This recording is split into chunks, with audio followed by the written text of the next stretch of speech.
Olá, amiguinhos! Hoje a nossa aula é sobre reações orgânicas, não é? Nós vamos voltar então no tema orgânica. Nós selecionamos algumas reações mais importantes para você tomar conhecimento dos tipos de reações orgânicas.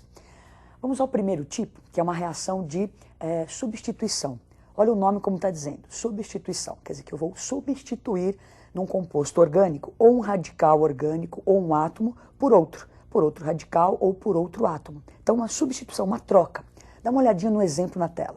Então, se você tem lá o CH3 com o Cl, não é? NaOH, há uma troca. Nós vamos trocar o Cl pelo OH. Dê uma observada na tela aí.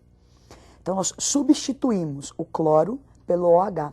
Então, as reações de substituição têm esse esquema. Nós vamos trocar um átomo ou um radical de um composto orgânico por outro átomo ou radical. Nós vamos agora ver uma sequência. Então, temos aí a halogenação, não é? Que é a reação com cloro, com Cl2 ou com Br2. Então nós vamos ver agora substituições em alcanos. Alcanos e aromáticos são os que mais fazem reações de substituição. São moléculas estáveis, então normalmente se substitui, troca um átomo ou radical por um átomo ou outro radical. Então a halogenação, nós temos aí o metano, nós substituímos um hidrogênio por um cloro. Então sai lá o HCl e entra o cloro no lugar de um dos hidrogênios, formando o clorometano. Na próxima tela, nós temos a nitração. Então, não se esqueçam, nós estamos vendo substituição em alcanos, não é? Então, tem lá o metano como exemplo. Nitração é essa reação com ácido nítrico, que ele pode ser escrito na forma HONO2. Então, o que vai acontecer? Nós vamos substituir um hidrogênio do metano pelo NO2. Então, sai o hidrogênio com aquele OH e forma água. Então, trocamos o H pelo NO2. Isso é a nitração. Na próxima tela, a sulfonação, não é? Então temos lá um alcano, que é o metano como exemplo. Sulfonação é essa reação com ácido sulfúrico. Então olha ali, em cima está escrito ácido sulfúrico, né? De outra forma, HO, que é o que eu preciso trocar depois, não é? É SO3H. Então na sulfonação nós vamos tirar um hidrogênio do metano e colocar o SO3H, aquele OH do ácido com o H forma água, não é? Então substituímos o H pelo esse SO3H. Isso é sulfonação. Bom, então o que acontece agora? Nós vimos alguns exemplos com o metano, né? Uma cadeia com um único carbono. Se na cadeia carbônica eu tiver mais de 3 carbonos, essa substituição pode acontecer no carbono terciário, no secundário ou no primário. Então eu vou formar produtos diferentes. A velocidade com que essa reação ocorre, ela é diferente. Então carbonos terciários reagem mais rapidamente do que o secundário, do que o primário, não é? Então na hora de substitui-se mais rápido no carbono terciário, depois no secundário, depois no primário, formando mais de um produto. Então nós vamos ver um exemplo com essa substituição com uma cadeia com mais de 3 carbonos. Então nós temos ali a cadeia, não é? O propano. Então nós vamos fazer uma cloração. Então nós vamos substituir. Você vê que no primeiro ali nós temos a substituição, o cloro, não é? Está no carbono 2, então 2-cloropropano. E o cloro na de baixo está o cloro no carbono 1. Então eu formo 2 produtos diferentes. O cloro substitui no carbono secundário e substitui no carbono primário. Bom, então agora nós vamos ver algumas substituições em anéis aromáticos. Como é que isso acontece? Vamos lá. Então a halogenação agora é em aromáticos, não é? Nós temos o benzeno, nós vamos substituir o hidrogênio do anel por um cloro, fazendo uma halogenação, uma cloração, formando o que a gente conhece por cloro-benzeno, não é? E formando lá o HCl. Então, eu coloquei a sua halogenação, mas a gente pode ter a sulfonação, a nitração, isso é só um exemplo para você substituir em aromáticos. Então, nós também temos a alquilação de Fidelkrafts, não é? Nós vamos trocar o hidrogênio do anel benzênico por esse CH3 desse composto aqui. Então, é alquilação porque esse radical é alquila, vem de alcano, não é? Formando, então, o metilbenzeno, conhecido como tolueno, e liberando também o HCl. Então, substituímos o hidrogênio pelo CH3. Agora, na sequência, a gente vai ver um outro tipo de reação. Então, nós acabamos de ver as reações de substituição. Agora, nós vamos ver as reações de adição. Para que ocorra isso, é o nome, adição. Nós vamos adicionar à cadeia compostos, ou átomos, ou radicais, não é?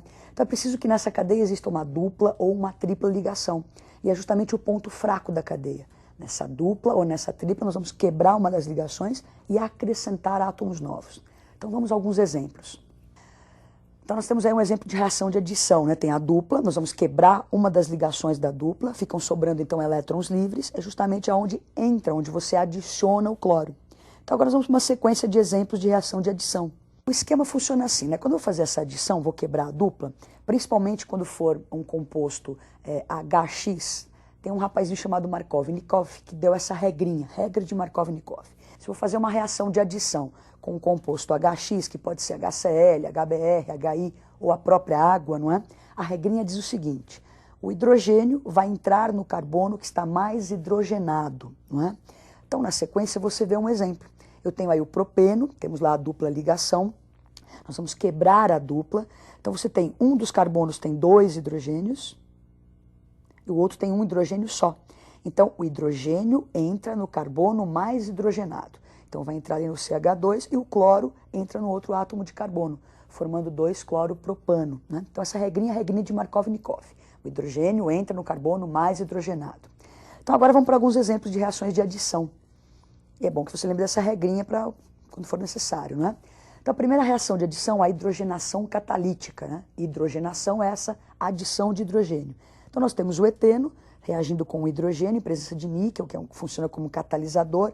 Aquecemos, né? Esse triângulo indica aquecimento. Então, você quebra a ligação, quebra a dupla ligação e acrescenta hidrogênios, formando o etano. Na equação de baixo, você tem o etino ou acetileno, também sofrendo hidrogenação catalítica. Quebramos uma das ligações da tripla, entram os hidrogênios formando o eteno. Na sequência, nós vamos ver uma halogenação, né, que seria a adição de cloro ou de bromo. Então temos ali o eteno, lembra a dupla ligação é o ponto fraco. Eu vou quebrar uma das ligações e adiciono o bromo. Então formando 2 de bromo etano.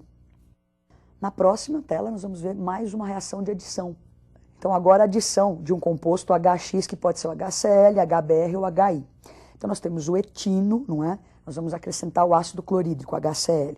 Rompemos uma das ligações do etino, então entra o hidrogênio num dos carbonos e entra o cloro na outra. Aí não tem necessidade da regra de Markovnikov, porque os carbonos da cadeia estão da mesma forma hidrogenados, né? Então o cloro entra em qualquer um dos carbonos, formando o cloroeteno. Na próxima tela, nós temos a hidratação. Então, uma reação de adição chamada hidratação, que vai se adicionar água. Então, você tem lá, sempre tem que ter a duplinha ou a tripla. Rompemos umas dessas ligações, não é? Entra o hidrogênio num carboninho e entra o OH, formando o etanol. Então, nós estamos adicionando, quebrando e adicionando coisas à molécula. Na próxima tela, nós vamos ver a adição em anéis aromáticos, não é? Então, está aí o benzeno, nós vamos acrescentar cloro. Então, você vai romper, né, as duplas ligações do anel aromático, do benzeno, e acrescentar cloros. Então, acrescentamos, no caso, 6 átomos de cloro, formando o hexacloro ciclohexano, que é o BHC, que é usado como inseticida, não é? Bom, então nós já vimos reação de adição e de substituição. Nós vamos agora ver reações de combustão. Se você queimar hidrocarbonetos ou compostos orgânicos que tenha carbono, hidrogênio e oxigênio, o produto formado vai ser CO2 mais água, se a combustão for completa. É bom você se lembrar disso, que é comum aparecer nos vestibulares essa reação de combustão. Só que a combustão também pode ser incompleta. Então nós vamos dar uma olhadinha na tela, não é? E observar os tipos de... Assim, combustão completa, incompleta, como é que pode acontecer isso? Dê uma olhadinha no quadro. Então nós temos a queima do metano, não é? Dependendo da quantidade de oxigênio, eu posso ter uma combustão completa, que é a primeira equação, formando então CO2 mais água. Se a quantidade de oxigênio diminuir, e nós tínhamos 2, passou para 3,5, que seria 1,5 mols ali, não é? Então, diminuindo a oxigenação, você vai produzir CO. Se ela diminuir ainda mais, eu vou produzir só o carbono, que é aquela fuligem, que você vê às vezes no caminhão, lá aquela fumaça preta, não é? Então, por isso o carro tem que estar bem regulado, não é? Para que a quantidade de oxigênio provoque uma combustão completa, não é? Para você não produzir nem CO, que é tóxico, nem carbono, que é essa fuligem. Não é muito agradável você respirar isso, não é? Agora, na sequência, nós vamos ver um outro tipo de reação.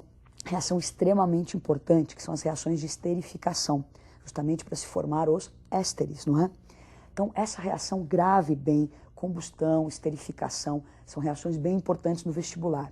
Então, vamos à reação de esterificação. Então, para se formar um éster, eu vou reagir um álcool com um ácido, formando, então, o éster mais água.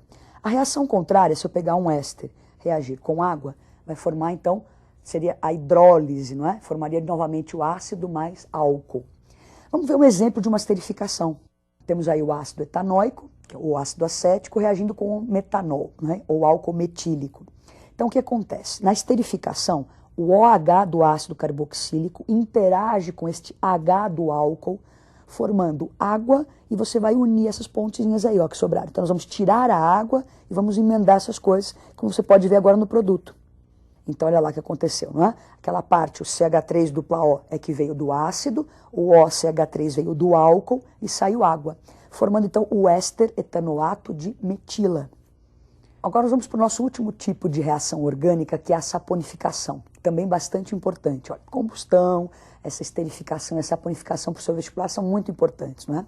Então, saponificação. Você fala, pô, parece sabão. E é isso, a reação em que se forma o sabão. Já ouviu falar no interior que as pessoas às vezes matam um porco, não é? Pegam a gordura e misturam com soda cáustica para fazer sabão? É alguma coisa parecida com isso que nós vamos ver, a parte química dessa história aí, não é? Então, que tipo de substâncias interagem para formar o sabão? Vamos ver a reação, então, de saponificação. Então, nós temos um óleo ou uma gordura, não é isso? Mais uma base forte, vai formar o sabão mais glicerol. Nós vamos ver um exemplo disso. Então, óleo ou gorduras, não é? São esses ésteres aí, não é? De glicerina, de glicerol, triglicéridos, nós vamos até aprender na próxima aula, não é? Então, nós temos aí o óleo ou a gordura interagindo com o NaOH, que é uma base forte, é o que eu preciso de uma base forte.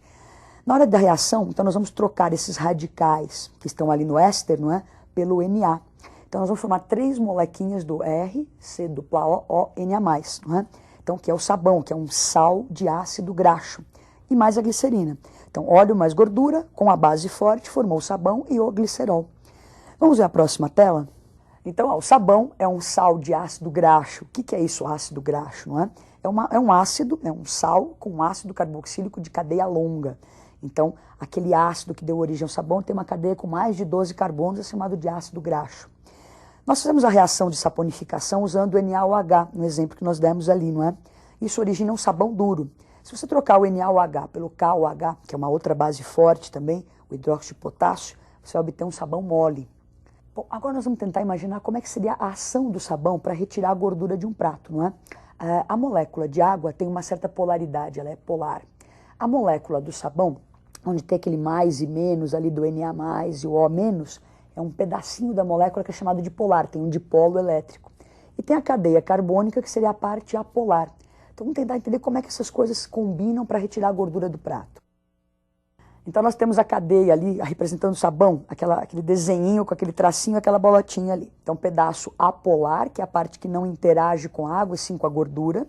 Aquela bolotinha que seria a parte polar da cadeia de sabão, que é a parte que vai interagir com a água. Então tem um prato, tem a sujeira, o sabão vai fazer a ponte entre a água e a gordura, que tem polaridades diferentes. Então a parte apolar do sabão gruda na sujeira. Daí o que aconteceu? Fica aquela pontinha ali, que é a parte polar, que é onde vem a água, gruda ali e formam as micelas dispersas na água e tiramos então a sujeira do prato, não é? Essa é a ação do sabão para retirar a gordura de um pratinho. Bom, então nós vimos hoje as principais reações orgânicas, treinem bastante em casa, principalmente a saponificação, esterificação e a de combustão, são bastante importantes, não é? E até a próxima aula.